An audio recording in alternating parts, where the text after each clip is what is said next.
Bem-vindos ao nosso segundo episódio do nosso podcast, onde a gente fala do mundo da inovação nos negócios. Eu sou o Yuri da Bibutton. Eu sou Flávio Aguilar, sócio do Yuri aqui na Bibutton. Na Bibutton a gente tem o propósito de apoiar o desenvolvimento da inovação no interior do Brasil. E para isso a gente sempre tenta trazer algum parceiro que contribua com esse conteúdo e que apoie também essa iniciativa junto com a gente. E hoje a gente está aqui com o Miguel Narras, da Future Dojo, que vai falar um pouquinho sobre o negócio dele, a trajetória dele até chegar a virar sócio hoje da Future Dojo. E também vamos falar um pouco da parceria que a gente está construindo com eles para ajudar no cumprimento do nosso propósito. Seja bem-vindo, Miguel. Muito obrigado, Yuri, Flávio. É um prazer estar aqui com vocês.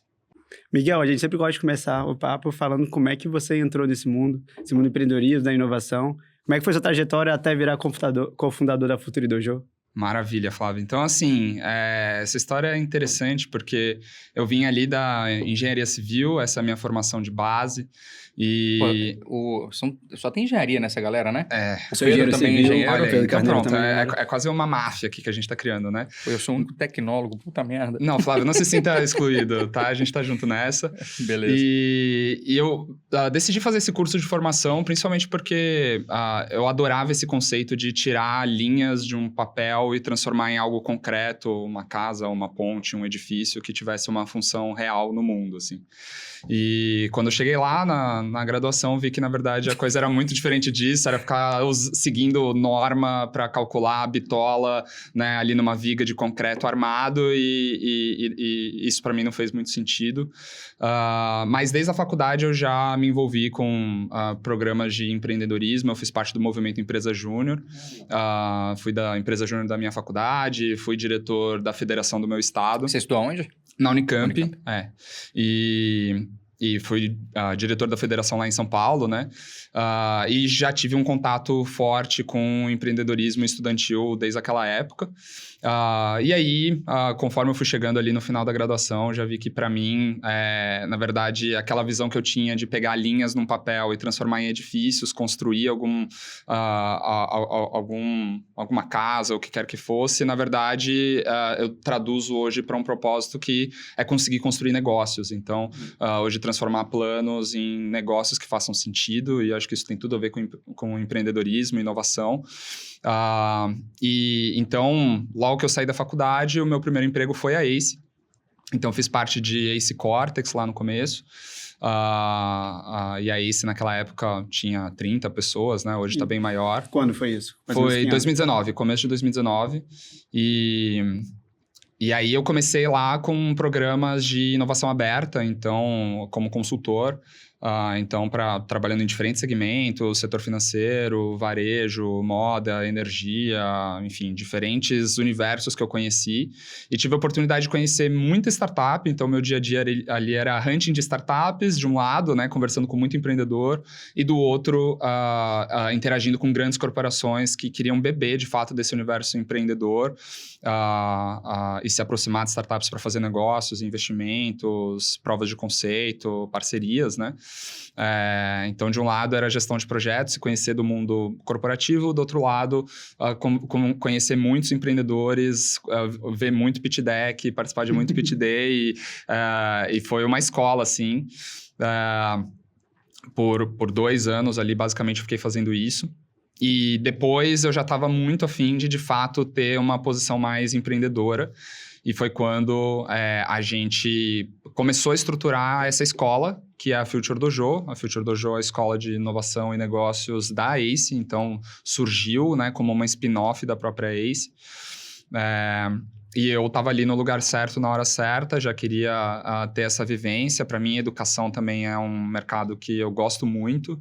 Super desafiador, tem um monte de coisa para a gente lidar nesse universo de educação, mas, ao mesmo tempo, é muito recompensante. Então, decidi me jogar de cabeça e entrei, então, como cofundador, e foi aí que eu me tornei sócio da ACE também.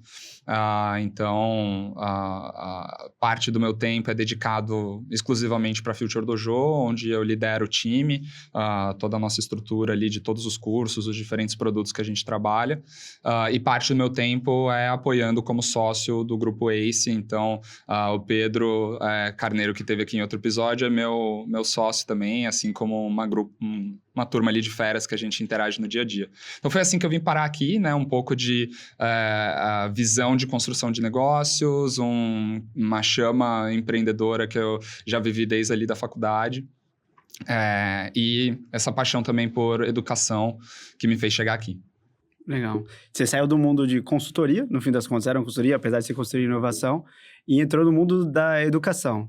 O que você vê de diferente nesses dois mercados, principalmente nesses dois tipos de cliente? Perfeito, Yuri. Acho que tem algumas diferenças, já entro nelas, mas tem algumas coisas que são bem similares também, né? Então, quando a gente fala de consultoria, a gente está falando de transmissão de conhecimento também, né? Muitas vezes na verdade, é por meio... Né? Deveria ser, todas as consultorias, a gente se preocupar em deixar um legado e não só prestar um serviço e ir embora. Exatamente, né? Então, desde conseguir fazer um diagnóstico, formatar ali um projeto e fazer uma entrega que carrega ali uma base de conhecimento para o futuro, né? Então, existe um olhar de transmissão de conhecimento e até alguns dos projetos de consultoria que eu me envolvi, eu tive que tocar ali alguns treinamentos como parte ali do handoff para o restante do time ali, do cliente também.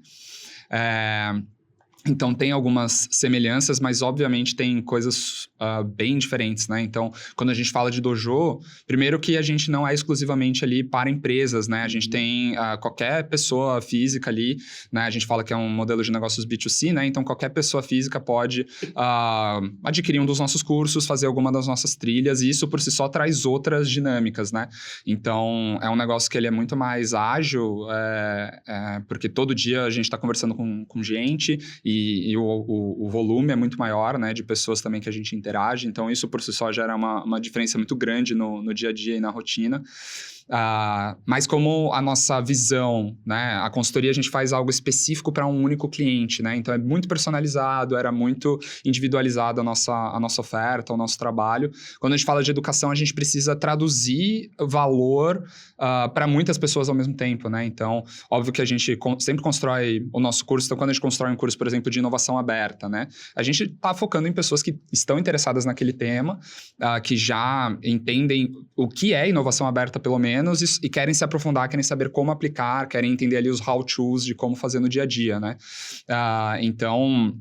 Mas mesmo assim, tem desde gente de média empresa que falou, quero entender o que é startup, quero me conectar, até profissionais que já têm uma cadeira específica de consultor de Open Innovation na empresa X.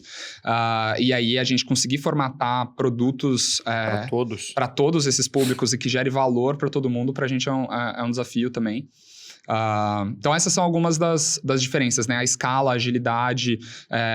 Antes eu falava ali com algumas pessoas por dia, hoje eu falo com muitas, né? E isso acaba gerando algumas dinâmicas diferentes.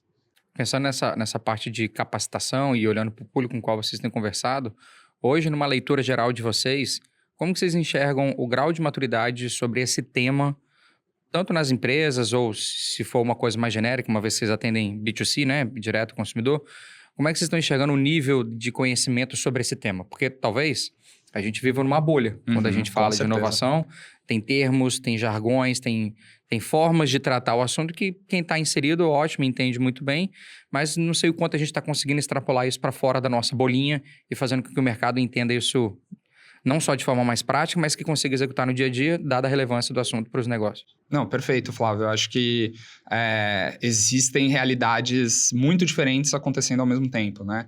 Então, uma pesquisa que a gente fez ano passado, né? Existem 13 mil colaboradores, né? Usuários no LinkedIn que têm dentro dos seus títulos de negócio a palavra inovação ou innovation no Brasil, né?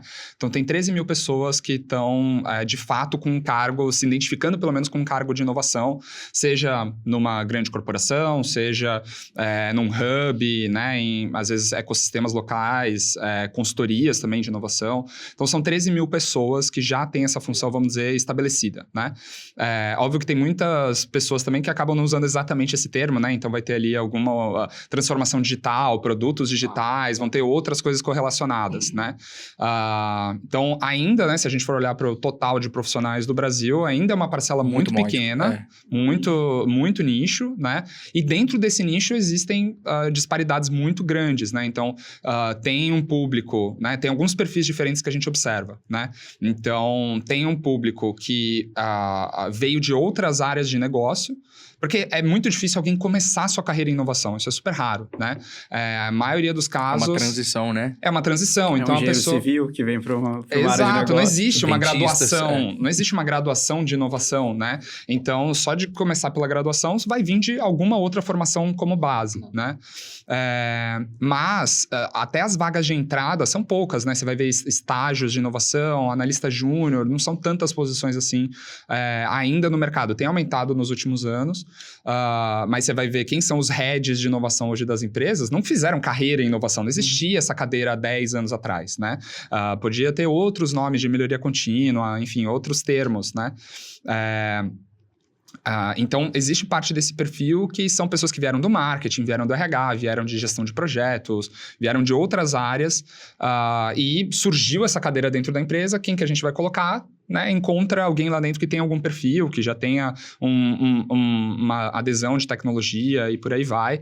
E essa pessoa tem que aprender praticamente tudo do zero, né? Então, mesmo que a pessoa tenha já uma função de liderança, de coordenador, gestor, esses head... aspectos técnicos acabam ainda não sendo conhecidos. Ele não tem, né, toda essa bagagem de como fazer uma gestão da inovação, quais são os modelos possíveis. Ele acaba replicando, às vezes, alguma coisa que ele conhece, mas não tem um caminho das pedras, né? Então, tem esse perfil, tem pessoas que eram empreendedoras, né? Empreendedores, tiveram seu negócio e acabaram sendo contratados para uma vaga de construir algum novo negócio, também ou trabalhar em inovação dentro de alguma empresa. Então, esse também é um outro perfil. E tem, né, esse pessoal dos hubs, pessoal das consultorias, que já, em tese, são detentoras desse conhecimento para outros players, né? Mas nem sempre também tem uma maturidade tão grande na temática, né? Então, respondendo essa pergunta, Flávio, tem diferentes níveis de maturidade. E se a gente olhar, eu estou em São Paulo, né? Então, no meu dia a dia é conversar com empresas que, no geral, já têm áreas de inovação há muito tempo, já tiveram diferentes pessoas que passaram pelas cadeiras, já testaram modelos de intraempreendedorismo, hackathons, criar um hub, fazer investimento em uma ou duas startups para ver como é que é. Essas pessoas são raras no Brasil. Desses 13 mil, são o quê? 100, talvez, que tenham essa vivência, talvez um pouco mais, um pouco menos. Então, de maneira geral, tem muita gente ainda que conhece muito pouco ou entende inovação como uma parcela de tudo que a gente tem falado. Então, às vezes, inovação é só trabalhar com startup. Vai fazer umas capacitações de design thinking, né? Ou rodar alguns design sprints. Eu li lá o livro do Google, vou rodar uns design sprints aqui. Beleza, isso é um modelo, é uma forma, mas ainda não tem toda essa competência técnica bem desenvolvida. Acho que vocês, na vivência de vocês, acabam tendo contato com gente que está num nível de maturidade ainda muito menor, né? E a gente vê isso nos nossos alunos. Tem gente que chega, já tem uma posição de inovação e às vezes fala, não, peraí, acho que eu estou no curso errado, eu deveria estar num curso mais introdutório, que esse daqui eu estou dominando pouco, né? Então, por isso que a gente tem esse posicionamento enquanto dojo de tudo que você precisa para dominar a inovação e negócio. A gente vai desde o básico até, de fato, o que tem de mais avançado hoje no Brasil. 13 mil a gente acha que é pouco, acho que realmente para o desafio que a gente tem aqui no Brasil é um número muito pequenininho, mas qual que é a leitura de vocês, estando nesse mercado e incentivando o crescimento? Como é que vocês acham que a inovação vai ser tratada dentro das empresas, a ponto de talvez ter um chute para dar na projeção de crescimento desse número? Olha, chute pode ser um chute, tá, Flávio? Então, eu não sei se eu vou me arriscar muito daqui a pouco, daqui a uns 6 meses, vão falar, olha, o Miguel falou tal número. Mas vai que você acerta. Exato, mas a gente está começando... falou aquele número, hein? Exato, mas a gente está começando a monitorar isso. A nossa ideia é, pelo menos uma vez por ano, a gente olhar para esse número e ver o quanto que está crescendo. E a gente tem esse mapeamento destrinchado por níveis, né? Então, a gente olha desde vagas de entrada ali, júnior, colaborador individual, até diferentes progressões e também por tamanho de empresa, né? Então, a nossa visão é começar a trazer esse dado até para trazer como uma possibilidade de fato de carreira, né? Porque hoje poucas pessoas identificam a inovação como uma possibilidade clara de carreira, né? Diferente de outras que já estão mais consolidadas e também são relativamente novas, né? Como posições de produto, posições de growth ou de dados, né? Que não eram carreiras estabelecidas e hoje em dia tem certificações, tem toda uma consolidação e a gente está aqui para ajudar a organizar até esse mercado, né? Mas a visão é crescer, mas eu acho que os times de inovação ainda vão mudar bastante, tá, Flávio? Então, o que a gente tem visto é de... até um movimento de algumas empresas mais maduras começarem a descentralizar um pouco os processos, né? Então, tem um time de inovação core, mas às vezes tem ali que nem tem um business partner de RH, tem um business partner ali para a área de logística, inovação em logística, inovação em finanças, inovação em marketing. Então, a gente já tem visto esse modelo em que é uma pessoa que tem que conhecer do tema onde ela está atuando, de logística, por exemplo, mas ela também tem que dominar de inovação, porque ela não vai ser só um operador ali, supply chain, os processos logísticos como eles são hoje, né? Ok.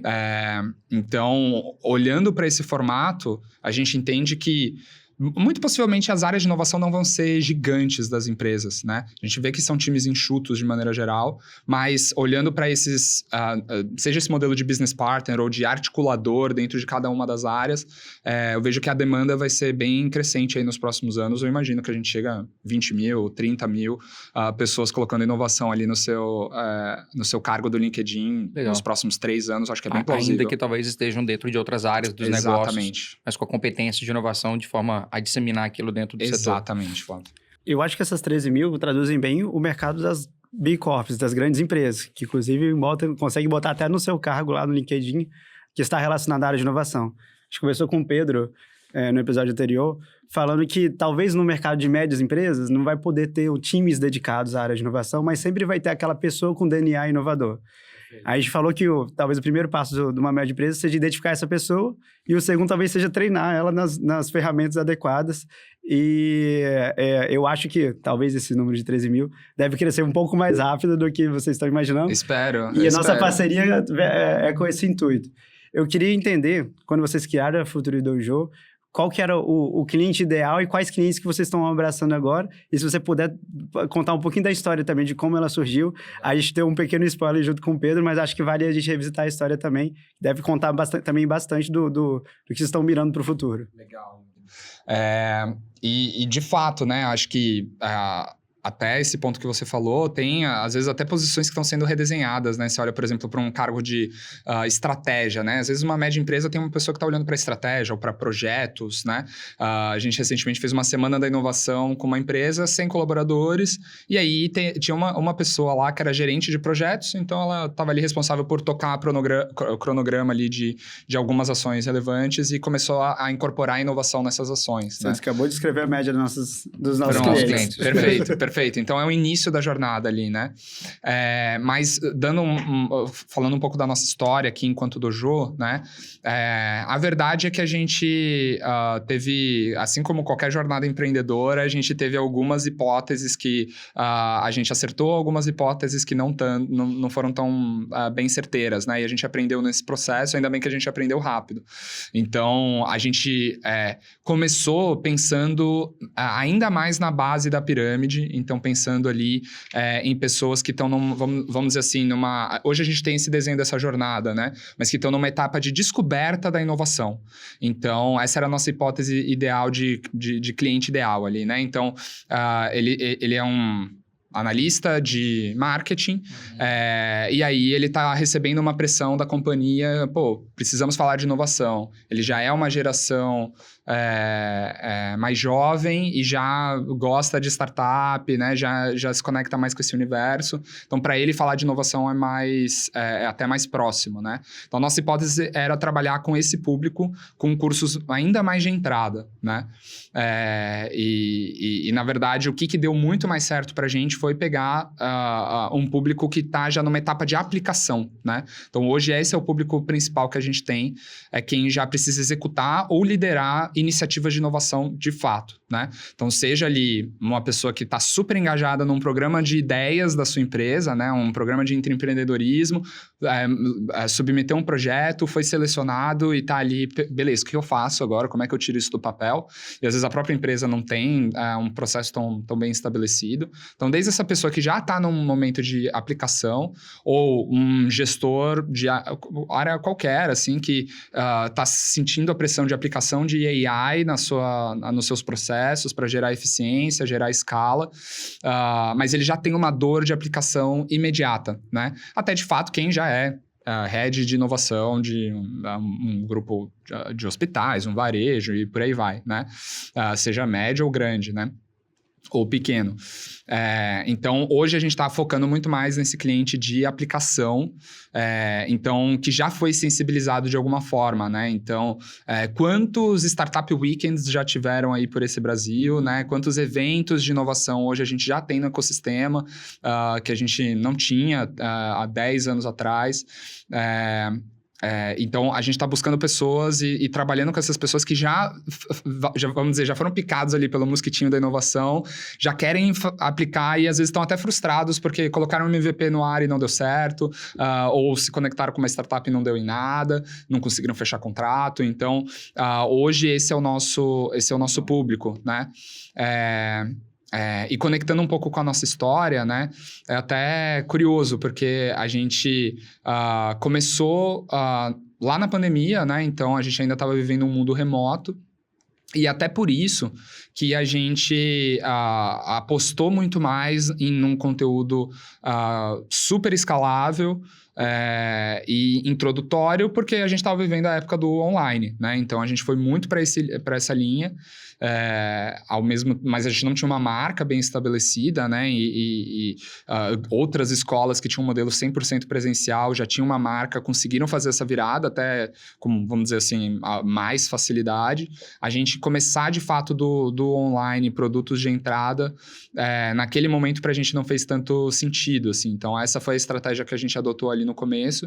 Quando começou a passar aí o período pandêmico, a gente já voltou com algumas iniciativas presenciais, começou a voltar com mais capacitações, com ali, mesmo que online, né, num formato ao vivo, e a gente viu que o engajamento do público era muito maior, por sentir essa falta de fato ali de comunidade, de troca, de conteúdo mais vivo, vamos dizer assim, né? Então, esse foi a nossa história ali de 2020, 2022 para cá. E aí, a gente, nesse meio tempo, a gente viu que a gente foi muito até para o lado de capacitações síncronas, que a gente chama, né? E aí a gente falou, cara, mas tem muita gente que tá falando, eu preciso de algo pro meu time que seja mais introdutório, mais escalável. Mais introdutório e mais escalável, né? Então, eu quero conseguir... Beleza, eu já entendi, né? Então, eu tenho, por exemplo, uma gestora de nova... Já tô comprado e já consegui. Mas, Miguel, me ajuda. Dojo, me ajuda a eu capacitar o restante do meu time aqui. E, às vezes, não é nem o time direto, né? De fato, por exemplo, a gente tá rodando agora um projeto junto com uma empresa em que a gestora de inovação já foi nossa aluna em mais de uma ocasião. E aí, ela falou, Miguel, ótimo. Acredito em todo o conteúdo de vocês, os frameworks fazem total sentido. Me ajuda a ensinar um pouquinho disso para os gerentes de todas as áreas, para eles se engajarem no meu programa de Open Innovation, no meu lab. Ótimo. Então, estou transformando isso num conteúdo que seja mais palatável, né? E mais acessível para essas pessoas que não não tão focado. Não tão focado. Primeiro, ele não está tão focado. Ele não está genuinamente interessado por si só. Boa, genuinamente é uma palavra ótima. Então, a gente precisa transformar isso num conteúdo que engaje, num conteúdo que, de fato, faça ele assistir, né? E eu brinco que quando é um assunto que, para mim, faz muito sentido, como inovação, empreendedorismo, eu vou lá, disseco o livro, eu faço o curso, me aprofundo, né? Mas, por exemplo, se eu quero aprender alguma receita nova, né? Alguma coisa de culinária, assim, eu faço por hobby, eu faço porque eu gosto. Na hora que você quiser, na minha casa. Que você quiser, né? Exato, eu vou ver no Instagram, alguma coisa rápida, alguma coisa que rapidamente eu consigo testar aquela receita, eu vou lá, aplico e volto, né? Então, até por isso que a gente agora construiu esse produto que ele é mais escalável, que a gente já está operando há alguns meses e agora a gente inicia com vocês, né? Em que a gente consegue trabalhar alcançando muito mais gente com conteúdos que são mais diretos, mais rápidos, mais engajantes, sem ter que exigir muito tempo da pessoa, né?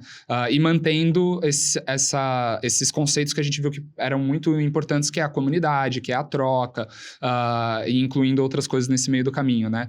Então, olhando em evolução de produto, essa é um pouco da nossa trajetória, né?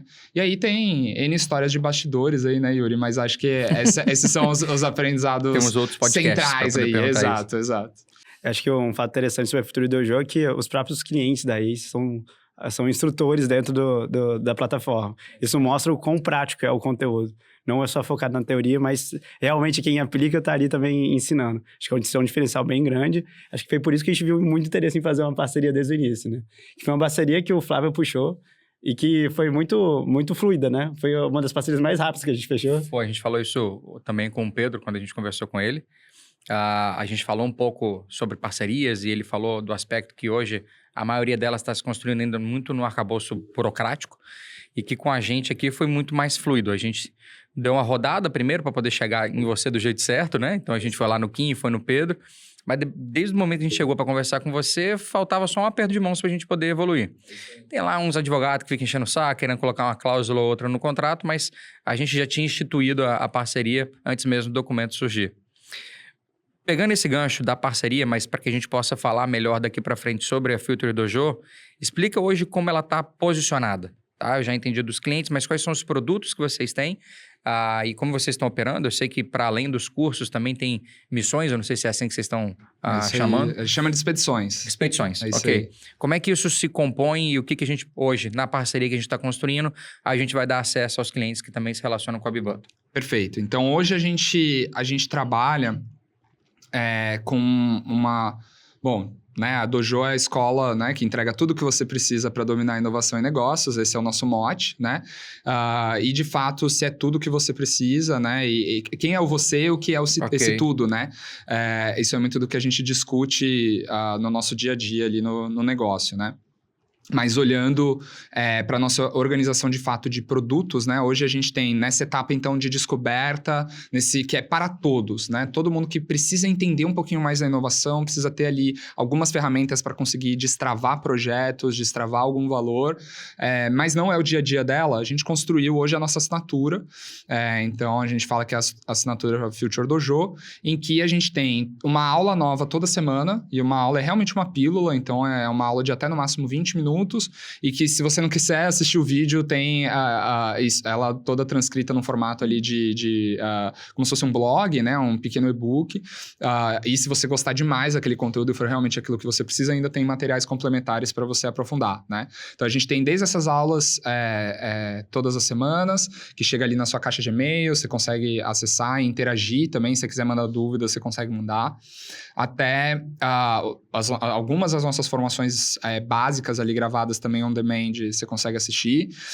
Isso está disponível. A gente tem um banco de ferramentas, a gente tem uma comunidade e com tudo que a gente já construiu de conteúdo nesses 4 anos, a gente treinou uma inteligência artificial em que você consegue interagir com ela. Então, se você não quiser assistir nenhum conteúdo, no mínimo, a gente está te dando ali uma AI que está bem treinada com a nossa base de conhecimento, que pra tirar dúvidas sobre conteúdo? Dúvidas sobre conteúdo ou Legal. sobre questões práticas, né? Então, assim, sou de um grupo farmacêutico do interior do estado tal, me diga ideias de projetos de inovação que eu consigo trabalhar, ou quais startups eu posso me conectar.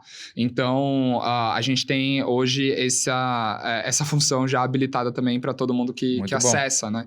Então, é realmente ali para quem está nesse início da jornada, tem, obviamente, um principal viés educacional de aprendizado, essa é a nossa missão, mas a gente está ali para desbloquear aspectos de aplicação, né? A gente nunca consegue desassociar apenas aprendizado teórico de aplicação, isso vai contra os nossos princípios, assim, né? Então, essa é a nossa solução mais escalável que a gente consegue aplicar nos negócios e é parte da nossa parceria aqui com a Bibutter, depois vocês podem aprofundar mais.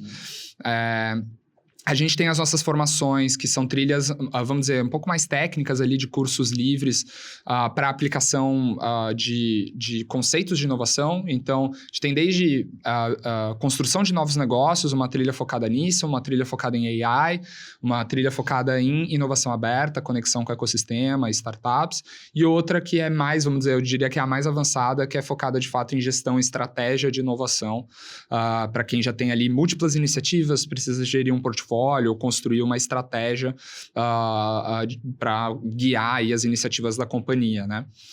Então, hoje a gente tem esse conjunto de formações também. E a gente tem as nossas expedições. Então, mensalmente, a gente faz uma turma. Até hoje, a gente só fez em São Paulo, mas a gente quer visitar outros ecossistemas também. Espírito Santo, Acre. É isso aí, quem sabe. A gente tá desbravando o mercado pro lado de lá. Na verdade, conhecendo o mercado do lado de lá. Pode ser interessante te conectar para a galera saber o que está rodando no Acre, o volume de startups que tem, empresas que estão inovando. Então, quem sabe a gente não programa também lá pro Acre. É isso aí. Então, por enquanto a gente só fez em São Paulo, mas a gente chegou já na nossa 10ª edição, em que a gente faz 2 dias presenciais, onde a gente visita principalmente as empresas que estão fazendo inovação. Então, desde alguns clientes nossos na consultoria, mas outras empresas também que a gente entende que tem um processo de inovação maduro. Então, a gente vai desde uma Ambev, uma Natura, Unilever, diferentes setores que a gente visita. Buscando, de fato, conhecer os cases e os processos, né? Então, esse é o nosso produto ali que é o mais exclusivo, né? Então, se eu falei que tem ali o para todos, né? A gente tem o para alguns ali com as nossas formações. Esse realmente é bem para poucos, é mais exclusivo, mais focado num público de liderança, em que a gente constrói também toda uma lógica de networking dentro desse público. Então, já saiu contratação de gente contratando outra, já saiu parceria de projeto, já saiu indicação de startup, que não deu certo com um, mas pode dar certo com outro. Então, acontece um monte de coisa legal nessas nossas expedições. Então, hoje, essa é a nossa construção aqui de produtos. E quando a gente fala ali para um público empresarial, aí a gente faz as soluções mais diversas, né? Então, desde conteúdos gravados, né, assíncronos ali para entrar dentro da universidade corporativa, até a implementação dessa nossa assinatura e essa nossa plataforma educacional também. Vamos supor, eu quero trabalhar, né, uma trilha de construção de novos negócios, mas eu não quero exatamente o curso todo, a gente consegue formatar e fazer algumas capacitações em company, rodar workshops de semana de inovação e coisas do tipo. Então, hoje é assim que a gente atua. E como que é trabalhada a curadoria desses conteúdos, a especialização? Vocês têm uma metodologia específica para a construção desse material? Legal, é muito vivo isso, né, Flávio? A gente tem, principalmente, diretrizes de aprendizado que a gente segue. Então, a gente foi estudar muita coisa diferente, né? De andragogia, né? A diferentes metodologias de ensino, de facilitação, e estudar muito benchmark diferente também para ver como é que funciona. Então, a gente construiu diretrizes de aprendizado e hoje a gente segue alguns pilares principais, né? Então, a gente precisa ter sempre aplicação prática, então ter ali frameworks, metodologias e, vamos dizer, até um passo a passo, às vezes, de como fazer algumas coisas, mas que é um guia, não é a gente não gosta de ensinar. Em pedra, né? Não está escrito em pedra, exato, mas a gente gosta de dar um ponto de partida, né? Então, e algo que consiga ser aplicado no dia seguinte, porque se trabalhar apenas o conceito, né, ali a pessoa, o aluno... legal, entendi o conceito. Aí ele vai ter que pensar na metodologia, né? Se a gente já dá um pouco de insumo para ele, né? Beleza, se eu mudar um pouco aqui, eu aplico essa, não aplico aquela, eu consigo gerar valor na minha empresa essa semana, né? Então, esse é um dos pilares que a gente sempre atua. Quem ensina pra gente é essencial, então o Yuri até comentou um pouco disso, né? Às vezes são parceiros nossos, são nossos clientes, e tem algumas histórias muito legais disso, assim, porque desde... tem gente que é professor nosso, que eu conheço desde 2019, na época que no escritório da ACE a gente tinha um andar dedicado apenas para squads corporativos, e aí tem gente que ficava lá nos squads corporativos, ficou 2 anos com a gente num programa, então foi treinada super, né, na nossa metodologia, casa, né? E aí hoje é uma super professora nossa, então esse é uma das coisas interessantes que acontecem, né, mas a gente busca pessoas que realmente tenham histórico de aplicação e cases reais, para não ficar apenas em em Só na situações hipotéticas Teóricas, e teorias, né? Então, o que é muito comum nas nossas aulas na Dojo é case vivencial, né? Então, a pessoa fala mesmo, ano passado... Quem apanhou eu naquilo fiz... ali. Exatamente. A gente rodou o programa dessa forma, mas eu já te recomendo a não fazer Não assim. rodou, Então, por isso que eu tô te ensinando desse jeito, né? Legal. Então, isso é extremamente comum e é isso que a gente vivencia nas nossas expedições também, né?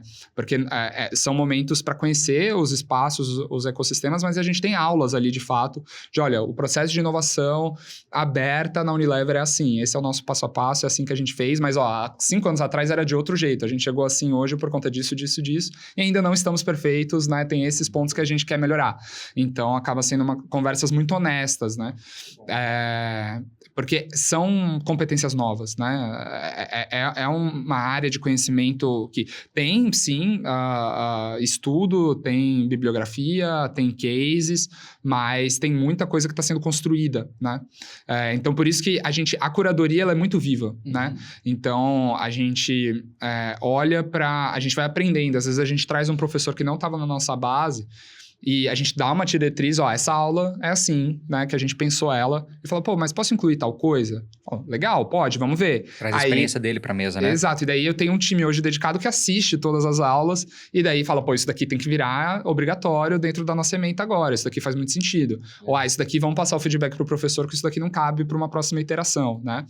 A gente não concorda com isso, né? Então, a gente tem esse olhar, hoje eu tenho um time que faz isso. Mas o grande desafio é conseguir separar o que realmente é real, aplicável, o que é inovação que gera valor, o que é um lado mais bullshit, assim, que é muito os programas dessa forma. Tá bom, mas qual que é o resultado? Então, a gente tem esse olhar muito crítico hoje.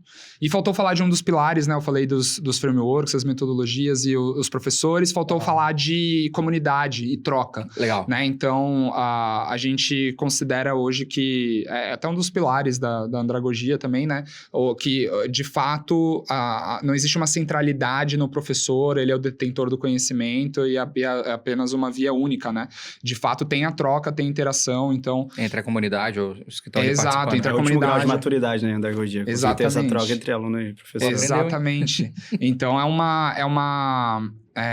existe essa interação desde a formatação das nossas aulas. A gente sempre, toda vez que eu vou dar aula, eu sou professor também, né? Então, toda vez que eu vou dar aula, eu sempre coloco momentos de perguntas, momentos de entender o que cada um tá vendo daquele ponto, porque às vezes não tem resposta certa, né?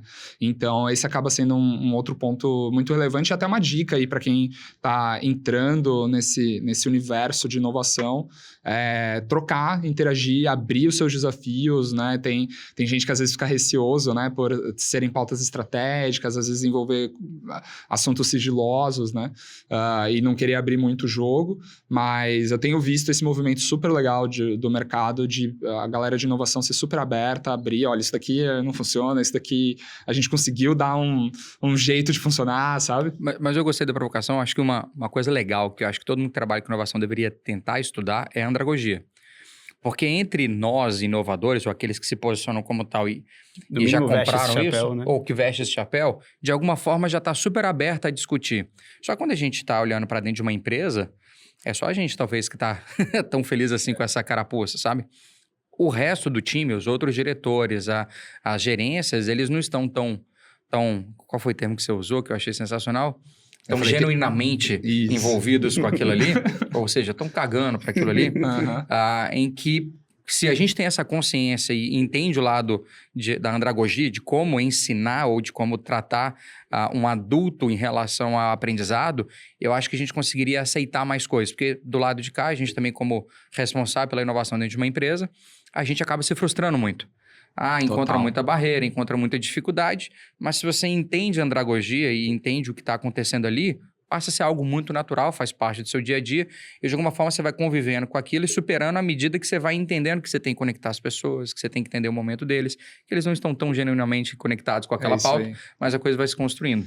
Legal. É um processo de relacionamento também, né, Flávio? Assim, tem o ensinar, Mas tem eu já vi também muita gente de inovação com vamos dizer, uma prepotência de fato Sempre. eu sei o que a sua área precisa para trazer mais resultado, eu sei o que está faltando para sua área ficar incrível e gerar eficiência. E isso gera uma barreira, né, na área. Fala, não, meu filho, eu tô aqui há 20 anos fazendo isso daqui, se você, jovenzinho, quer me falar, né, o que eu tenho que fazer, peraí, né? Então, tem um processo de escuta, né, de fato, realmente, tá bom, o que você precisa? Eu tô aqui para te ajudar. Você entende mais o assunto do que eu tenho outras bagagens. Vamos se ajudar? Vamos, né, complementar, então, né? Esse é um processo excepcional. Inclusive, num dos nossos cursos, né? Que a gente fala ali de competências que todo profissional de inovação precisa. Uma das que a gente destacou e trouxe um módulo só para isso é de relacionamento estratégico ali, para trabalhar comunicação, entender stakeholders, entender interesses, para conseguir navegar ali e destravar valor, né, da inovação. Às vezes fica só fazendo o projeto, eu tenho um projeto, eu tenho uma startup, e fica lá batendo na porta da área e não chega em lugar nenhum. Né? Perfeito. Você falou agora de um jovenzinho, estamos diante de um imberbe ainda. Me conta como foi o desafio para você. Eu acho que a gente podia ter perguntado isso mais no início, tá, Miguel? Um jovenzinho à frente de uma empresa que tem como sócio BTG, Exame e a própria ACE. Você é um dos sócios disso tudo. Como é que foi para você receber essa... Não tem como falar outro nome, essa pica na mesa, esse grande desafio. E como tem sido trabalhar dentro dessa complexidade? O Pedro comentou um pouquinho sobre vocês não nasceram com o controle do negócio, assumiram o controle, depois percebendo a relação que isso tem com o Grupo ACE, mas você está à frente de um negócio que tem grandes sócios. Como é que foi receber isso tudo? Legal, Flávio. Assim, super desafiador, né, de fato. E... acho que uma das características, assim, do que eu vivi é que eu já fui exposto muito cedo a diferentes desafios, né? Então, desde a época lá da consultoria, né? Uma das primeiras coisas que eu tive que fazer foi ter que ir lá na época eu gerenciava o programa de inovação aberta do BTG, né, que é o Boost Lab. Então, em parceria lá com um time que era super fera, né? Inclusive, até hoje é fera o time, que as pessoas mudaram, né? E aí eu tinha que, toda semana, né, no período de inscrições, sentar lá numa mesa com 20 sócios do banco e mostrar que eu entendia super de 40 startups que eu estava levando. Então, eu tinha que estudar muito e me preparar muito para cada uma daquelas interações, porque vinham perguntas diversas e às vezes um dos sócios ele discordava. Discordável. Ele era cunhado de um dos empreendedores e daí, na verdade, ele conhecia muito mais o negócio do que eu. Então, assim, esse é um dos exemplos, né? Então, desde ali, do começo da carreira, eu já tive que fazer apresentações para CEOs de algumas das grandes empresas. Então, desde... Renner, até Eneva. Então, ser CEO da Dojo é fácil? Não é que é fácil. Mas isso foi um treino, né? Assim, porque... Te preparou para essa... Me preparou, com certeza. Porque, de fato, né? Acho que é uma responsabilidade muito grande. Mas um dos grandes pontos é, de fato, conseguir aprender a me relacionar com esse tipo de perfil que é muito mais sênior do que eu, né? De experiência, de mercado, de vivências, de já ter levado muito mais porrada e quem é essa pessoa, né? Então, esse foi um dos desafios que eu tive na minha carreira e assumir, assim, a Dojo foi um desafio muito grande também. No começo, né, quem estava mais à frente era o Felipe, depois o Felipe Collins, né, hoje ele está fazendo um monte de coisa legal, isso super ele ainda grato. Na ACE? Não, hoje ele trabalha com alguns projetos, assim, como CMO, em algumas startups, como mentor e tudo mais. Ele é uma pessoa bem legal, inclusive, se vocês quiserem convidar para um outro episódio. Quem sabe, hein? Mas eu também aprendi muito com ele e com todos os sócios da ACE que eu tive a oportunidade de conhecer, né, então o Pedro Weingärtner, o Pedro Carneiro já era um amigo desde antes de ACE, a gente já se conhecia. É mesmo? Engenharia, não? Exato, ele é meu veterano. Meu veterano. Ele também fez Unicamp. Exato. Então, aprendi com muita gente boa, sempre estive rodeado de muita gente boa, mas é um desafio, sem dúvida. Muitas vezes eu já me sentia a pessoa mais burra da sala e tive que lidar com isso. Bom, se sou eu, nesse caso, tá bom. Como é que eu vou me comportar? O que eu posso aprender, né? Mas todo dia é desafiador, né? Empreender é super desafiador. Então, ter sócios relevantes por trás de um lado é super positivo, né? Tem mais segurança, tem mais apoio, já tem mais endosso de marca, mas, por outro lado, tem desafios também que outros empreendedores não têm que lidar, né? Às vezes tá lá rodando, tem até um investidor anjo, né? Até para um estágio inicial de negócio, já gera uma complexidade ali de governança que não é tão simples, né? De reportar resultados e afins. Então, mas eu gosto desse desafio, para mim. Consegue dormir bem? Consigo. Quase todos os dias, né? Exato. Mas enfim, as dores e as delícias de empreender, né? Antes de eu passar para o Yuri, só fazer mais uma pergunta que já é direcionando aqui para a gente falar um pouco da parceria que a gente está construindo. Antes da gente falar da parceria em si, deixa eu entender por que vocês aceitaram fazer uma parceria com a B-Button, uma empresa do interior do Espírito Santo, que vem se posicionando para ser uma empresa que apoia a inovação nos interiores. Então, é um negócio muito nichado, uma empresa jovem, que não tem todo esse track record que vocês já têm na ACE. Por que vocês aceitaram? E foi tão fácil assim, um aperto de mão para a gente poder começar isso? Legal. Bom, primeiro que eu gostei de vocês, acho que vocês têm uma pegada bem de fazer a coisa acontecer e esse é o nosso jeito também. Então, quanto mais a gente conseguir tirar a burocracia da frente e ser pró-negócio, é o que a gente gosta. Então, esperamos que dê certo, né? Mas a gente prefere testar e colocar no ar e rodar e ver e aprender nesse meio do caminho do que não fazer. Então, acho que essa é a primeira coisa, gostei de vocês. E segundo que, a visão de vocês, a missão que vocês se propõem a cumprir tem tudo a ver com o que a gente precisa, né? Então, quanto mais vocês chegarem nos interiores, quanto mais vocês chegarem em mais pessoas e irem mostrando, né, a importância da inovação e terem cada vez mais pessoas genuinamente interessadas no tema, para mim é melhor, né? Então, tem uma sinergia estratégica muito grande e vocês têm um alcance que por mais que seja, né, vamos dizer, hoje é mais local, mas vocês estão chegando em lugares que eu cheguei muito pouco até hoje, né? Então... vocês ainda não foram pro Acre, né? Exato. Eu acho que a gente deve ter algum aluno do Acre, a gente já teve mais de 14 mil alunos. Pô, seria legal. Mas eu não tenho certeza, depois eu chamo o meu time pra gente ver. Vocês têm mais de 14 mil? 14 mil. Então vocês capacitaram todos que estão no LinkedIn? Esse é o ponto, 13 mil, tem gente que não é de inovação, né? Que acessou os nossos conteúdos, né? Porque a gente conversou com o Pedro, das 200 maiores, 177 vocês já atenderam empresas, né? É isso aí. Então, dos 13 mil que falam de inovação ou que se posicionam como inovação no LinkedIn, 14 mil vocês já atenderam. Essa é a correlação que a gente precisa fazer, saber quantos dos 13 mil estão nesses 14. Isso que eu quero saber. A gente chega lá. Mas, então, acho que foi por isso, assim, a conexão foi muito, muito simples, o que vocês estão se propondo a fazer se conecta completamente com o que a gente tem. E hoje, olhando para o grupo ACE, né, a gente, enquanto Dojo, é quem mais tem escala, ACE Ventures ali acelerando, investindo em startups também tem um alcance muito grande com diferentes empreendedores, mas 14 mil CPFs está comigo aqui, né? E Cortex atende os 170 maiores, 170, 180, exato. Pouca coisa. Então, assim, são os maiores, né? Eu quero chegar nos outros. Isso, então, acho que tem total sinergia aí. Que bom. Passar para o Yuri agora. Legal. A gente, quando desenhou essa parceria, né, a gente viu essa complementariedade tão grande, né? Vocês estavam olhando para incapacitação, talvez de um grupo específico de gestores de inovação ou pessoas da base da inovação. E a gente estava literalmente educando algumas empresas que elas precisariam a ter pelo menos alguém com o chapéu de olhar para a inovação. Quando a gente desenhou a parceria foi muito simples, né? Vocês estão ajudando a construir mercado, vocês já têm todo o know-how de como instruir esse mercado. Acho que faz total sentido a gente consolidar essa parceria.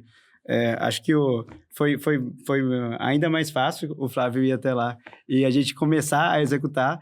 E em breve a gente vai começar a divulgar também. A gente vai ter um QR Code aqui da landing page da nossa parceria, para quem quiser acessar o conteúdo da Dojo, já com alguns conteúdos da B-Button inseridos lá.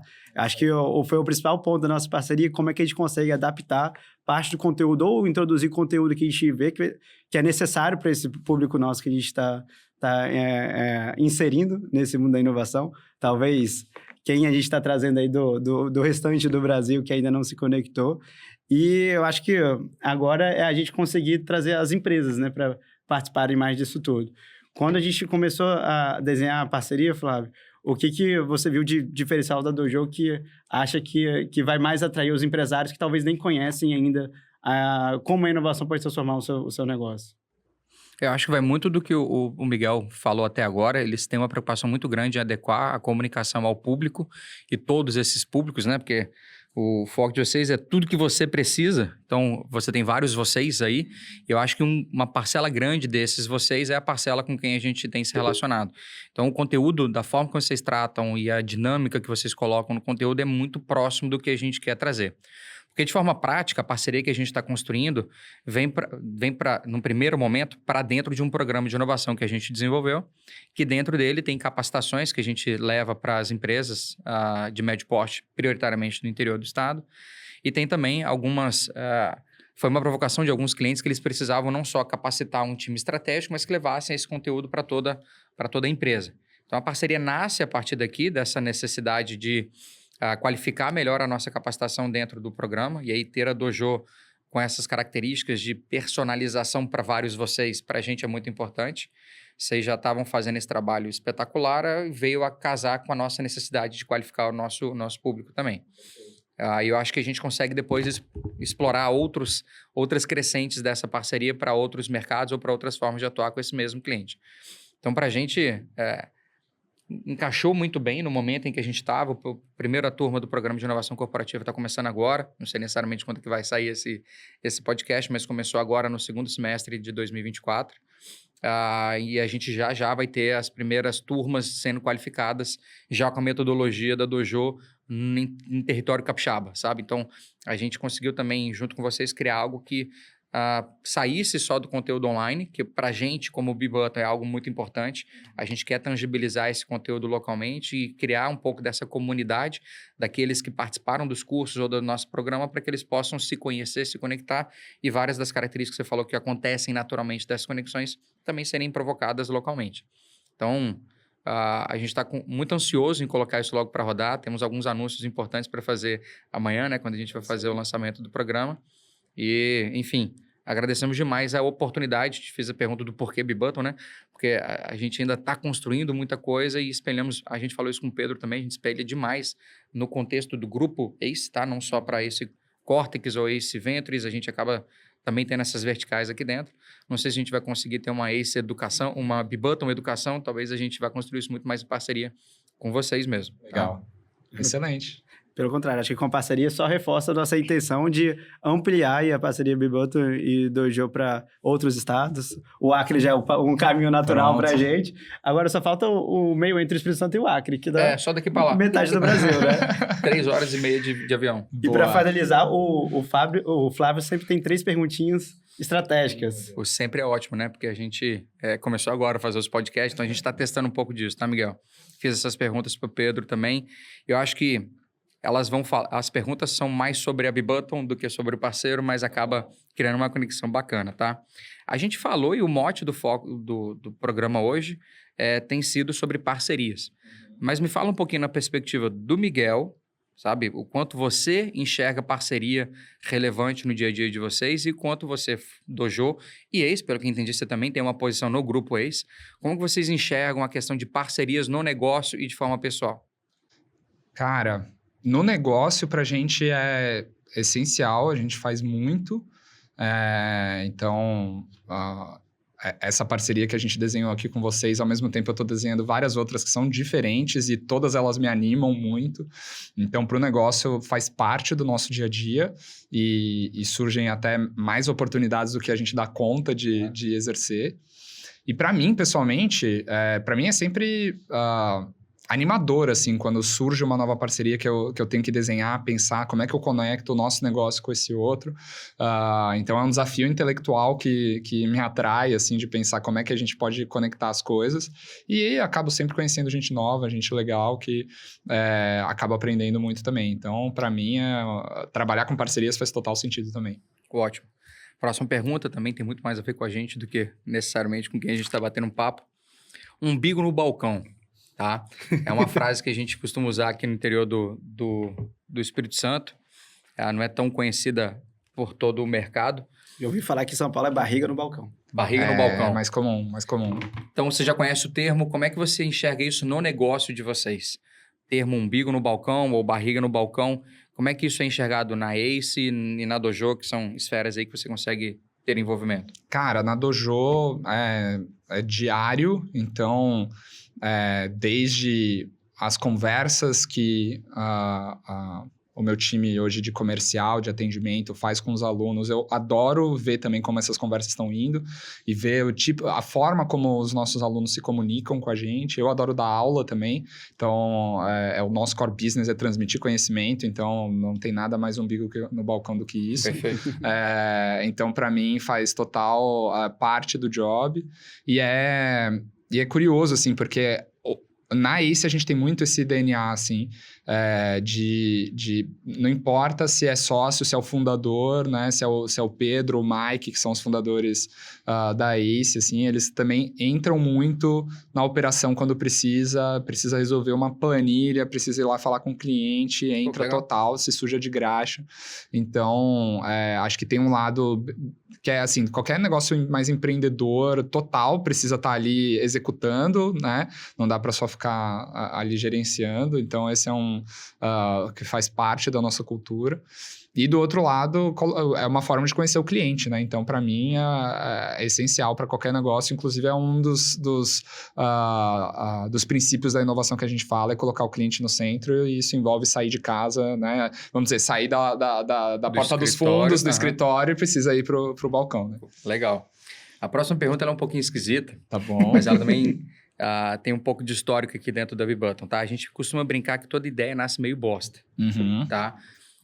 Você teria como compartilhar com a gente alguma ideia que nasceu meio bosta, que você, na hora, colocou lá no meio e falou, puta, não devia nem ter falado desse negócio? E depois ela foi se transformando, agregando outras percepções, outras pessoas foram contribuindo com ela e talvez tenha virado algo legal, porque isso acaba podendo incentivar um pouco da galera que escuta o que a gente está falando aqui, sai um pouquinho lá da preocupação de deixar de comentar ou de colocar alguma coisa na mesa e a coisa pode virar uma coisa legal lá na frente. Cara, muito boa essa pergunta. Eu tô pensando em algum caso específico, assim. E que não vai prejudicar ninguém, né? Tem que tomar cuidado com isso. Exato. Pensa nos cases que deram certo. Tu conta nos que deram errado, não. Exato. Mas, assim, isso acontece com frequência, tá?